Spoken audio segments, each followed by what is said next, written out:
Let's hear from Robert in Glasgow. Takes a different view. Go ahead, Robert. Hi, George. I was recently at a funeral in Glasgow, and Donald McIntosh, the planning chap of Glasgow, who's now in South Africa, sends his regards to you. Oh, thank you very much. And he said He was a good pal of mine, yeah. Next time I'm on the show to send his regards. Thanks, Robert. One of the highlights of the noughties for me was you going over to America and giving the Americans what I can only describe as a good damn lecture. It was quite a good day for me, yes. Because they've been giving us a lecture for many years now, and I think that the balance of power going from west to east, namely China and India, can only be a good thing in the next generation, in my view.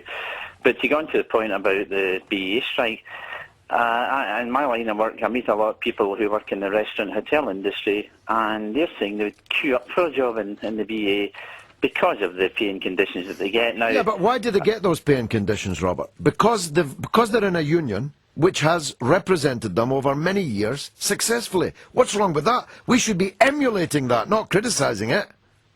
Well, exactly, George, but my mind goes back to the 70s when I had a temporary job as a student in 1973, I think it was, 74 maybe, in the Chrysler factory in Linwood near Glasgow, and I'll tell you what, the unions ran the place, and look what happened there. I mean, 14,000 staff came down to 7,000, came down to 3,000, and then it's shut.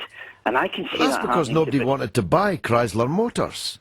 Not because Jimmy Livingston was a good shop steward. Well, I can see the same thing happening to BA simply as a result of them making all the losses they've been making over the last year or two. But people want to fly BA, and they must want to fly for a reason. Otherwise, the company would have been out of business long ago. When Edrington was the chief executive, before Walsh, the company was making a good profit.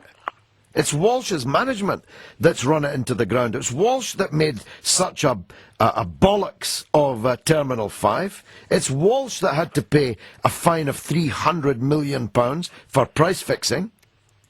Not the workers, not the stewards that are serving you the tomato juice, for goodness sake.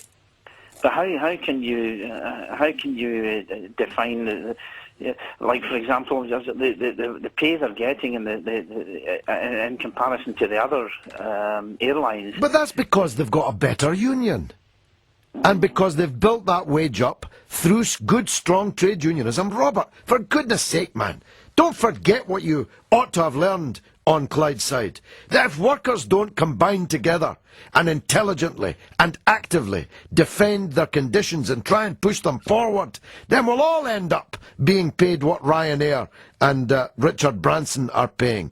We'll have an equality of misery amongst working people. How will that help you? If the British Airways staff have to work harder, longer and for less, how will that help you? In what sense will that put anything in your packet? Your wage packet in your pocket? In what sense will that put a single potato on your plate? For goodness sake, this level of false consciousness from a university-educated man in Glasgow has absolutely made my blood boil.